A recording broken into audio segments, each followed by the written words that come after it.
सवारी भी जलील होगी, हम भी खुद जलील होंगे। आसपास में कोई पेट्रोल पंप नहीं मिलेगा तो धक्का लगाएंगे। फिर यही सोच रहे हैं कि अब 250 का पेट्रोल डलवाना है, कहाँ से चलना है, कहाँ तक चलना है, घर में कमाने वाले कितने हैं, कि इन लोगों को किसी का एहसास नहीं। इन लोगों ने सिर्फ यही सोचा हुआ है कि हमने मुल्क को खाना कैसे है।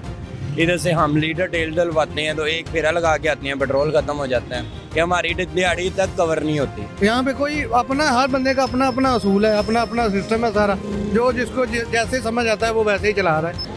बिस्मिल्लाहिर्रहमानिर्रहीम, अस्सलाम वालेकुम। ये प्रोग्राम बिग न्यूज़ और मैं आपका मेज़बान उसामा खामिस बिन हास। नाज़रीन, पंजाब के मुख्तलिफ शहरों में पेट्रोल की किल्लत और बेशतर पेट्रोल पंप्स बंद। पेट्रोल ना मिलने की वजह से अवाम को मुश्किलात का सामना।